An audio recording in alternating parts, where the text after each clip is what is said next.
I'd like to start this evening by showing our respect and acknowledging the traditional custodians of this land, of elders past and present on which this event takes place. Welcome everyone, thanks again for coming to Speechr Series number 3.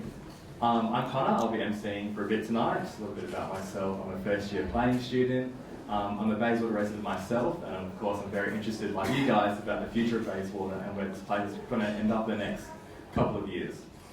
So I'd like to welcome key people tonight, the decision makers: Stephanie Coates, Deputy Mayor, Councillor for the West Ward; Matt Turner, Planner, City of Bayswater, Planner working of the Bayswater Town Centre; apologies from Mayor Barry McKenna; Dan Bull, Councillor for the West Ward; Brent Fleeton, Councillor for the North Ward; Michelle Sutherland, Councillor for the North Ward; Senator Dean Smith; Michael Sutherland, Liberal MLA for Mount Lawley; and Lisa Baker, Labor for Maylands.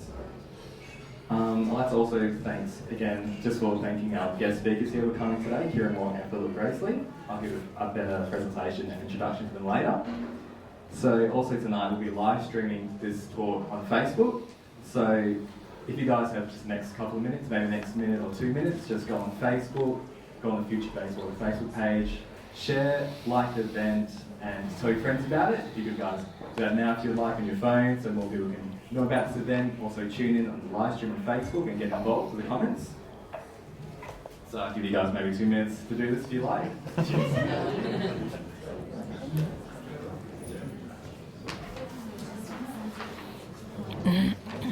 So also tonight you'll notice 2 questions on your seat, a pink sheet and a yellow sheet. So you can look at the sheets now, but please don't answer the questions now, as these are questions that our speakers have created to focus your thinking during the presentations. So we'll be asking you to answer these sheets at the end of each presentation and leaving time to do this. So the structure for tonight, after we have Stephanie Coates doing her little presentation, we'll be having our guest speakers and their questions, so the questions from Facebook. Then after that, after both presentations, we'll be having a Q&A session from you guys, so you guys can ask your questions from the actual sheets. And also just for housekeeping, there's a bar, so feel free any time to grab a drink, grab a little grub while during the presentation. There's a bathroom out there, and if you guys think anything, just feel free to come and go. So now I'd like to get started and introduce our first guest speaker. Tonight we have Stephanie Coates. So as noted earlier, one of our apologies for tonight is the Mayor of the City of Bayswater, Barry McKenna. Unfortunately, Barry has 2 other meetings to attend tonight and sadly can't be here. But he is very supportive for the speakers to the series and has promised to open a future event. We'd like to thank him for that, and he is, of course, very welcome. We are most grateful, however, that our Deputy Mayor, Stephanie Coates, is here to represent Barry and the city and to make some opening remarks tonight. Stephanie was elected as a councillor for West Ward in 2013, and of course the Bayswater Town Centre sits right in the middle of this ward. In 2015, she was elected as Deputy Mayor for the City of Bayswater by her fellow councillors. Stephanie is a senior occupational therapist at Fiona Stanley Hospital. She lives in West Ward, Bayswater, with her husband Brett and her 3 children, who also attend one of the local primary schools. The Coates families are also ardent supporters of the Baysy Bears Junior Football Club, where her son plays a starring role. I didn't If you hear didn't that. know this already, That's Paul. Stephanie and her extended family have a deep connection to Bayswater, and she has always shown a great commitment to serving and improving the community in which she lives. So, thank you for coming again, Stephanie, and please pass our best wishes to Barry. I'd like to open for tonight's proceedings. Thank you. Thanks, Connor. And I imagine that was Paul who gave you that information. So thanks, Paul. Well, good evening, Bayswater. It's really great to be here, and it's great that all of you have come. Firstly, I'd like to start by acknowledging the traditional custodians of the land, the Noongar people, and the elders past and present. Secondly, I am here because the Mayor, Barry McKenna, who's a freeman of the city, is attending 2 other meetings. So he sent his apologies, and I'm here on his behalf. And it's great to be here. This is the 3rd one I've attended out of 4. And the good thing is you can live stream it. So at home, if you miss it, it's on YouTube. You can catch up on speakers that you've missed. And I can say that the ones that I have seen have been really thought-provoking, informative and excellent. And I congratulate Future Bayswater for putting this on for the community. Your volunteering and efforts are really quite outstanding. Now, I'm fairly confident that everyone in this room is aware that the City of Bayswater is embarking on a structure plan. We have appointed TPG as the consultants, and last week at Council we endorsed the community engagement strategy.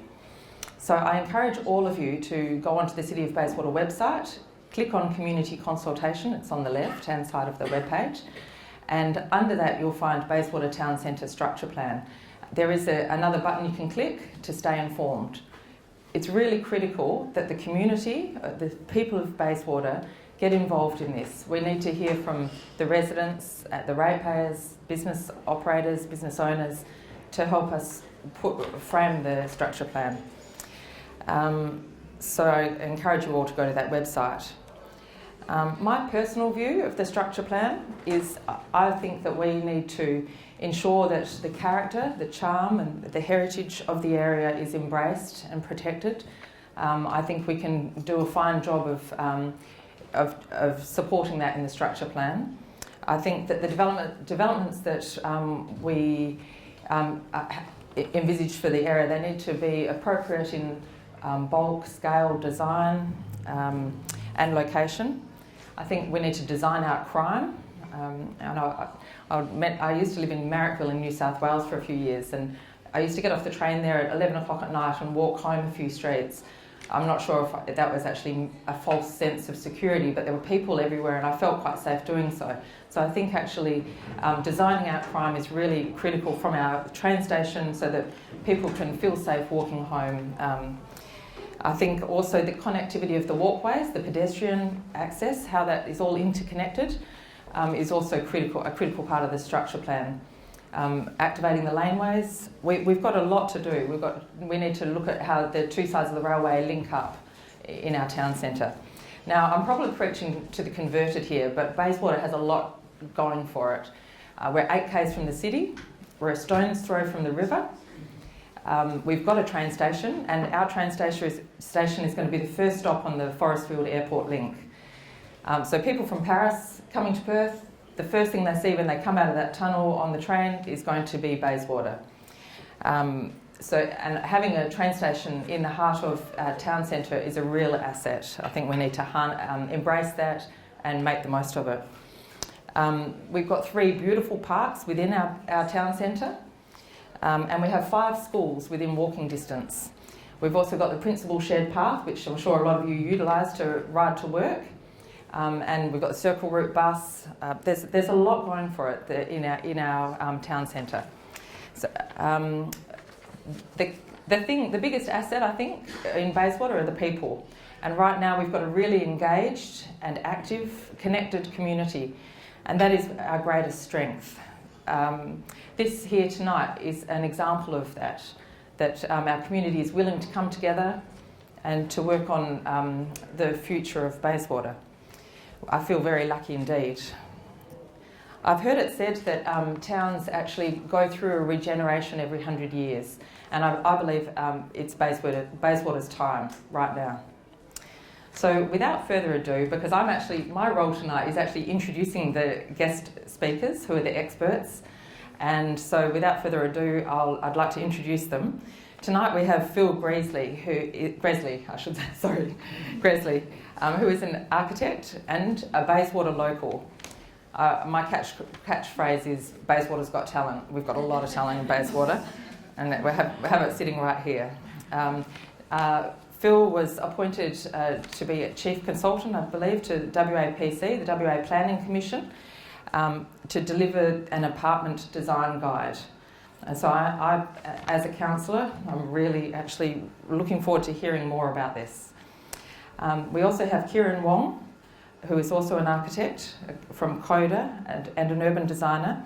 He's co-author of hashtag Design Perth, which was a collaboration between the Office of Senator Scott Ludlam, the Property Council of Australia, Coda, and Curtin University Sustainability Policy Institute, which is abbreviated as CUSP, I believe.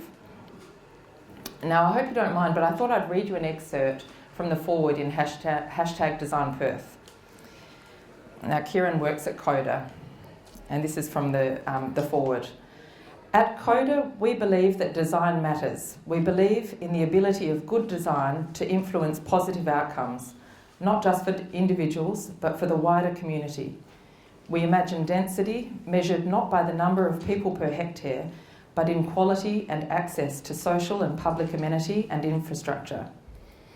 Hashtag Design Perth is a worthy tool to open up conversations about what Perth should aspire to be, a world-class livable city, capitalising on its enviable climate, unique culture and diverse peoples. I'm looking forward to hearing what you think Bayswater should aspire to be, a world-class livable town centre, capitalising on its many assets. Thank you very much, both the speakers tonight, for coming to share your knowledge. We all really very much appreciate it. Thank you.